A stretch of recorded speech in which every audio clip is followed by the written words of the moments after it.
I know firsthand that Israel has created an apartheid reality within its borders and through its occupation. The parallels to my own beloved South Africa are painfully stark indeed. The Mandela's family recognition of the similarities between the two continues to this day.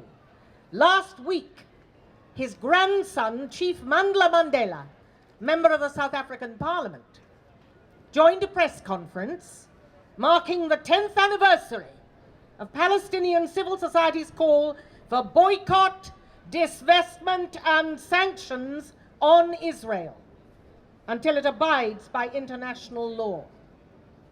Speaking via video link, he said, "We are here as the Mandela family to give our unwavering support to the cause of the Palestinian people, because this is what my grandfather would have wanted.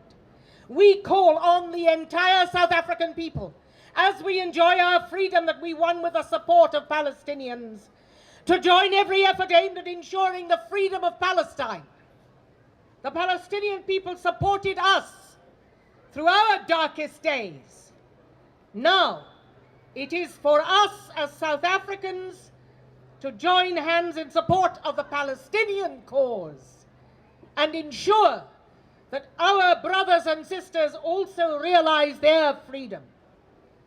Nelson Mandela served 27 years in prison.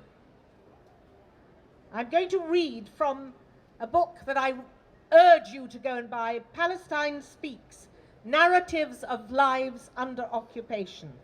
And the bit I'm going to read was written by Abdelrahman Al-Ahmar, a Palestinian who'd spent most of his life in Israeli prisons and is now a human rights attorney appearing before the very same judges who routinely extended his imprisonment without trial or charges under Israel's policy of administrative detention.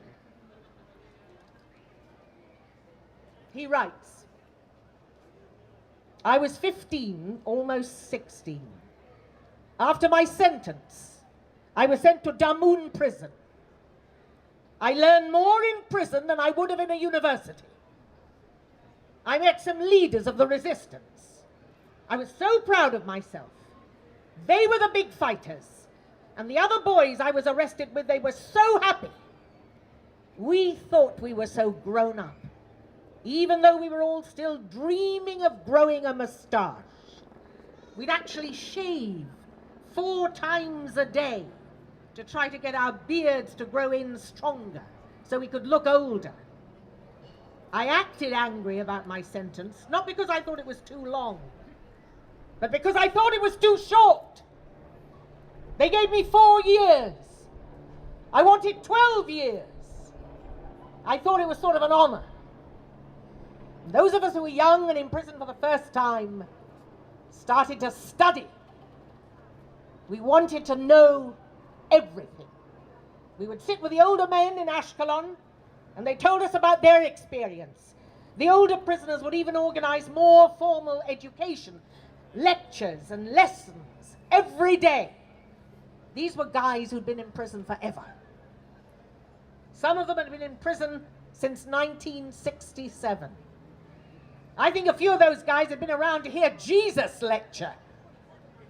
So they had a lot of wisdom to pass on. That's the end of my bit. Thank you. Thank you very much.